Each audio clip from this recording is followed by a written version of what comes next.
Pregnant ladies, welcome back to my channel saisha.com. ఈరోజు ఈ వీడియోలో టాపిక్ వచ్చేసరికి మీరు కనుక ఎవరైనా 9th మంత్లో కనుక ఉంటే వాళ్ళకి ఈ వీడియో అనేది చాలా బాగా యూజ్ అయితే అవుతుందండి. అలాగే 9th మంత్లో ఉన్న వాళ్ళందరికీ కూడా ఆల్ ది బెస్ట్ అండి. మీకు హెల్తీ బేబీ అనేది డెలివరీ అవ్వాలి, మీ హెల్త్ మీ బేబీ హెల్త్ అనేది చాలా బాగుండాలి అని అనుకుంటున్నాను. సో ఎవరైతే 9th మంత్లో ఉన్నారో వాళ్ళల్లో కనుక మీలో ఈ సిమ్టమ్స్ కనుక ఎక్కువగా గమనిస్తున్నట్లయితే మీ బొజ్జులో ఖచ్చితంగా బేబీ బాయ్ ఉన్నాడని అయితే మనం చెప్పొచ్చండి. ఆ సిమ్టమ్స్ ఏంటో ఇప్పుడు మనం తెలుసుకుందాం. ఎవరైనా ఫస్ట్ టైం చూస్తున్నట్లయితే మన ఛానల్ని సబ్స్క్రైబ్ అయితే చేసుకోండి. అలాగే వీడియో నచ్చితే లైక్ చేయండి. ఇంకా లేట్ చేయకుండా వీడియో అనేది స్టార్ట్ చేసేద్దామండి. 9th మంత్లో బేబీ బాయ్ కనుక మన బొజ్జులో ఉంటే మనలో ఖచ్చితంగా ఇటువంటి సిమ్టమ్స్ అయితే ఉంటాయి. వాటిల్లో ఫస్ట్ సిమ్టమ్ వచ్చేసరికి ప్రెగ్నెన్సీ జర్నీ మొత్తంలో కూడా ప్రెగ్నెంట్ ఉమెన్ అనేది ఓన్లీ 10 to 12 kgs మాత్రమే బరువు అనేది పెరుగుతుందండి. అంటే జనరల్గా ఒక ప్రెగ్నెంట్ ఉమెన్ అనేది ప్రెగ్నెన్సీ మొత్తంలో 10 to 12 kgs అనేది ఖచ్చితంగా బరువు అనేది పెరగాలి.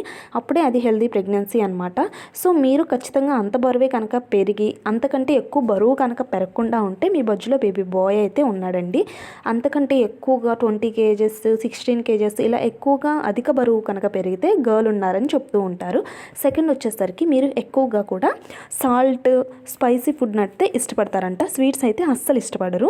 ఇంకా థర్డ్ సిమ్టమ్ వచ్చేసరికి మీ ఫేస్ అనేది చాలా డల్గా, మొహం అనేది పీక్కపోయినట్లు, ఎంత రెడీ అయినా కూడా మీ ఫేస్లో కళ కాంతి అనేది అస్సలైతే ఉండదు, అంత డల్గా అయితే ఉంటారంట. బేబీ బాయ్ కనుక ఉంటే మన ఫేస్ అంతా కూడా డల్గా పీక్కొని పోయినట్టు ఫేస్ చాలా డ్రైగా అయితే ఉంటుంది అని చెప్తున్నారు. ఇంకా ఫోర్త్ సిమ్టమ్ వచ్చేసరికి మీకు కాళ్ళ వాపులు అనేది వస్తాయండి. మీకు 9th మంత్లో కాళ్ళు అనేది బాగా వాచిపోతాయి అన్నమాట. మీ కడుపులో బేబీ బాయ్ కనుక ఉంటే మీలో ఈ సిమ్టమ్ అనేది ఎక్కువగా కనిపిస్తూ ఉంటుంది.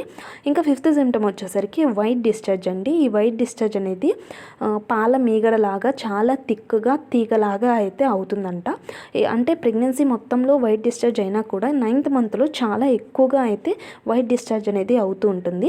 సో ఈ 5 సిమ్టమ్స్ కనుక మీలో 9th మంత్లో కనుక కనిపిస్తే మీ బొజ్జులో బేబీ బాయ్ ఉన్నాడని అర్థం.